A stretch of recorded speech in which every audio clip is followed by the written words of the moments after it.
décolle maintenant pour un vol en montgolfière au-dessus du Finistère et des Abers bretons. C'est un grand bol d'air frais signé Julien Lebeau et Gilbert Kefelec. Petit matin dans la campagne.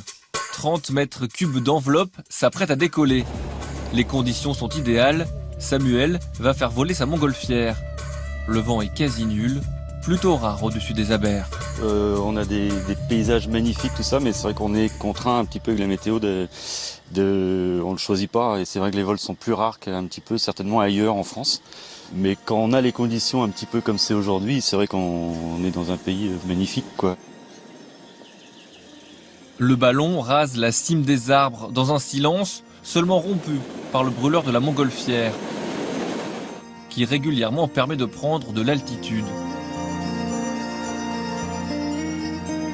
La Bervrac est sous nos pieds à 150 mètres, au loin le phare de l'île Vierge. Morgane est aux anges. C'est mon premier vol. Vos impressions? Magique, splendide. Là, on va où le vent nous mène. C'est Sam qui décide, et puis on verra où on va atterrir tout à l'heure. On n'a aucune idée, c'est l'aventure. En ballon, on choisit d'aller vers le haut ou vers le bas. On peut ainsi descendre à presque toucher l'eau.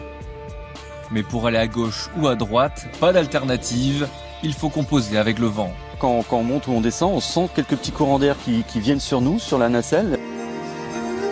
Au bout d'une heure, au-dessus du pays des Abers, il est temps de penser à redescendre sur Terre, On les voit pas. en évitant les lignes électriques omniprésentes. Samuel vient d'identifier une prairie accueillante. Atterrissage parfait. Retour en douceur sur le plancher des vaches.